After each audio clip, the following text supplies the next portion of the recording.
এই প্রতিবাদটা যদি আপনি আরো 2 মাস 3 মাস আগে করতেন তাহলে আপনাকে আমি অলওয়েজ স্যালুট জানাইতাম। ওই যে ক্যাসেট করে যে গালাগালি করছেন এগুলো কোনো ভদ্রতার লক্ষণ নয়। শাকিব খানের সাথে এদের দুজনের আর কোনোদিনই পুনর্মিলন হবে না। আসসালামু আলাইকুম ওয়া সবাই কেমন আছেন? আশা করি সবাই অনেক অনেক ভালো এবং সুস্থ আছেন। সবাইকে স্বাগতম জানাচ্ছি আমাদের আরেক নতুন ভিডিওতে। প্রতিদিন মতো আমি রিয়াদ ফারুকী। প্রিয় দর্শক, আজকের ভিডিও টাইটেল এবং থাম্বনেল দেখে সবাই বুঝতে পেরেছেন আজকে কি বিষয়টা নিয়ে কথা বলবো। আজকে যে বিষয়টা নিয়ে কথা বলবো খুবই গুরুত্বপূর্ণ একটা বিষয়। ইতিমধ্যে টাইটেল এবং থাম্বনেল দেখে সবাই বুঝতে পেরেছেন।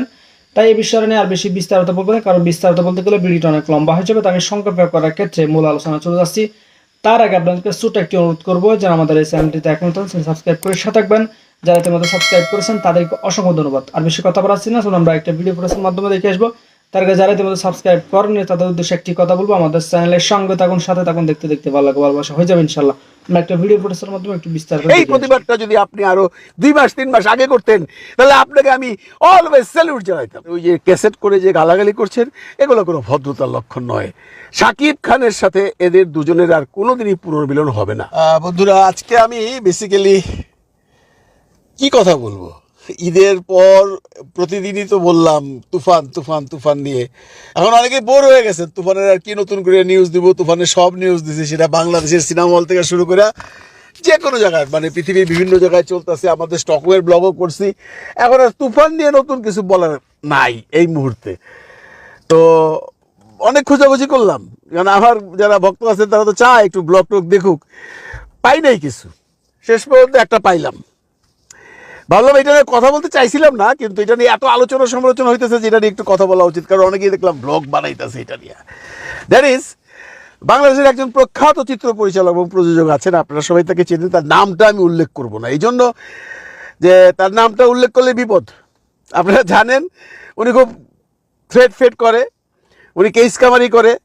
উনি ইদানিংকালে 4 জন ইউটিউব রিভিউয়ার যারা আছেন বাংলাদেশে মোটামুটি তাদের বিরুদ্ধে মামলা করবেন হুমকি দিয়েছেন। এবং উনি বলেছেন যে তোরা কি সিনেমা বানাইতে পারিস নাকি, তোরা একটা সিনেমা বানায় দেখা। তা আমি ওনাকে বলতে চাই, ভাই যারা রিভিউ করে তারা সিনেমা বানাইতে হয় না। ইন্ডিয়াতে যদি যত বড় বড় রিভিউয়ার আছে তারা কেউ ফিল্ম ডিরেক্টর নন। সেটা তরুণ আদর্শী বলেন, আর আরও 2-3 জন আছে, নামটা ভুলে গেছি এই মুহূর্তে। এরা কেউ সিনেমার পরিচালক নন, এরা সিনেমার সমালোচনা করেন এবং অনেকের সম্বন্ধে সমালোচনা করেন। কিন্তু তারা আজ পর্যন্ত এরকম কোনো থ্রেট পাইছে কিনা আমার সন্দেহ আছে, যে তারে কেস করা হবে, হ্যান করা হবে, ত্যান করা হবে, আমার জানা নেই। তো এনিওয়ে, তো ওই ভদ্রলোক এমনটি, উনি তাদেরকে থ্রেট করেছেন। এটা ওনার ব্যক্তিগত ব্যাপার, করতেই পারেন। এবং উনি আরেকটা কাজ করেছেন যেটা আপনারা অনেকেই জানেন না, আমি ব্যাপারটা বলতে চাইছিলাম না কিন্তু আজকে বলে দিতে বাধ্য হইলাম, যে উনি একটা রেকর্ডিং করছেন নিজে, বুঝছেন। কোথাও এসে গাল বন্ধ করছে প্রচুর, মানে কারোর নাম বলে নাই, একটা র্যান্ডম রেকর্ডিং করছে, করে যে বিভিন্ন রকম ভাষায়, যে ভাষায় গালাগালি করছে সেটা শোনানোও যাবে না, আমি বলতেও পারবো না ইউটিউবারদের। মানে আপনি যদি শুনেন মনে হবে আপনাকে বলছে, আপনার নাম বলেন নাই, এই জন্য তাকে আপনি ধরতে পারবেন না।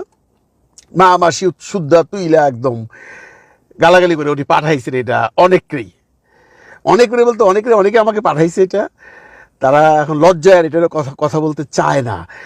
আমাকে পাঠায় নাই এবং আফসারিকে পাঠায় নাই, কারণ আমরা দুইজন কিন্তু বিগত 3 মাস যাবৎ বা 2.5 মাস যাবৎ, আপনারা মার্ক করে দেখবেন, আমরা এই শ্রদ্ধেয় ভদ্রলোক সম্পর্কে কোনো রকম কথাবার্তা বলি না। অনেকেই বলছেন, বলে আর্ন করছেন, ওনার ব্লগ খুব চলে।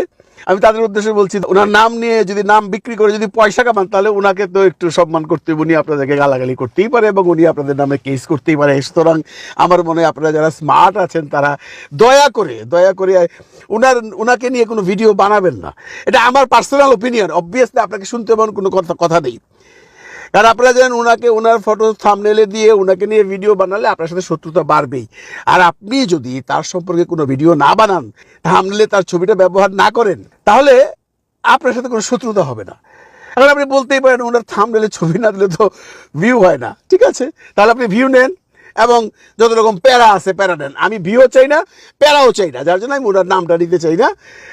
তো উনি ইদানিংকালে মেগাস্টার সম্পর্কে একটা মন্তব্য করেছেন যে উনাকে নাকি ছোট করেছে তার প্রাক্তন স্ত্রী বুবলি।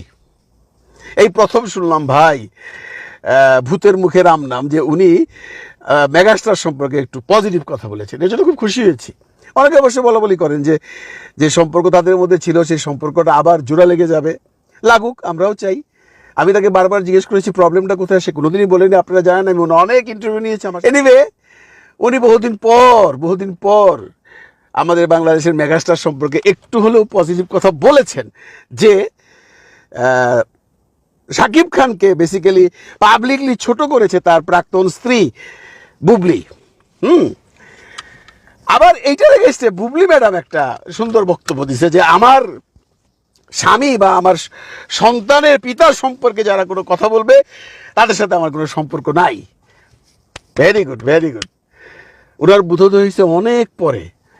আমি ওনাকে একটু জিজ্ঞেস করতে চাই, শ্রদ্ধেয়া বুবলি ম্যাডাম, এই ভদ্রলোক তো বহুদিন যাবৎ শাকিব খান সম্পর্কে বা আপনার প্রাক্তন স্বামী বা আপনার সন্তানের বাবা সম্পর্কে বহু কথা বহুদিন যাবৎ বলে যাচ্ছেন, কখনো আপনি প্রতিবাদ করেননি, কখনো আপনি একটা ছোট্ট স্ট্যাটাস দিয়েও বলেননি, বা কখনো আপনি তাকে নিজে বলেন যে ভাইয়া কি দরকার এগুলো বাদ দেন।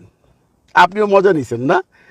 এখন যখন উনি আপনাকে আপনার সিনেমা থেকে বাদ দিল অফিসিয়ালি, একদম ভার্চুয়াল মিডিয়াতে আইসা, যে আমি ওনারে নিয়ে সিনেমা করব না, ওনার সিনেমা চলে না, তখন আপনার গায়ে লাগছে। যদি আপনি বলতেছেন যে উনি আমাকে কি বাদ দিবেন, আমি তো ওনার সিনেমা করব না, আমি তো সাইনই করি নাই, অ্যান্ড সাইন করছেন নাকি সাইন করেন নাই, বাদ দিছে বা আপনি চলে যাবেন, সেটা অন্য প্রসঙ্গ, ভিন্ন প্রসঙ্গ। আমার প্রসঙ্গ অন্যটা, যে আপনি যত সুন্দর করে বললেন আপনার প্রাক্তন স্বামী বা আপনার সন্তানের পিতার সম্পর্কে যারা কোনো কটূক্তি করবে তাদের সাথে আপনার কোনো সম্পর্ক নেই। Very good. আপনি এতদিন কেন প্রতিবাদ করেননি? আমরা যতদূর জানি, যখন আপনি এই ভদ্রলোকের সাথে সিনেমা শুরু করেছেন তখন থেকে আপনার সাথে সাকিব সাহেবের একটা প্রবলেম ছিল, অনেকে হয়তো জানে এটা। আপনার এই সিনেমাগুলো করেন কিন্তু সাকিব সাহেব খুব একটা সুখী ছিলেন না। উনি ওনার আপনজনদের বলেছেন উনি চাননি আপনি এই সিনেমাগুলো করেন, কিন্তু আপনি করেছেন। তখন আপনার সাথেও তার সম্পর্ক ভালো ছিল না। যখন শুরু করেছেন তারপর থেকে অদ্যাবধি এই ভদ্রলোক অনেক কথা বলেছেন সাকিব সম্পর্কে, কখনো কোনো মন্তব্য বা কখনো কোনো প্রতিবাদ আপনার মুখ থেকে শুনিনি। এটা অত্যন্ত দুঃখজনক। কিন্তু আজকে আপনি বললেন কেন? আজকে আপনার আঁতে ঘা লেগেছে। আজকে আপনাকে নিয়ে উনি কটূক্তি করেছেন। উনি যদি আজকেও আপনাকে নিয়ে কটূক্তি না করতেন তাহলে হয়তোবা আপনি আজকে এই কথাটা বলতেন না। কিন্তু আপনি তো তার সাথে সিনেমা করছিলেন, একের পর এক সিনেমা করে যাচ্ছেন। বীরের পর আপনি তার সাথে একটা সিনেমা করেছেন, আরেকটা সিনেমা করেছেন, ইদানিং কালে রিলিজ হয়েছে। তার সাথে আপনার সখ্যতা ছিল। তখনও তো এই ভদ্রলোক এই ধরনেরই কথাবার্তা বলতেন। উনি কিন্তু এই ধরনের কথা বহুদিন যাবৎ বলেন, যতদিন থেকে ওনার সাথে।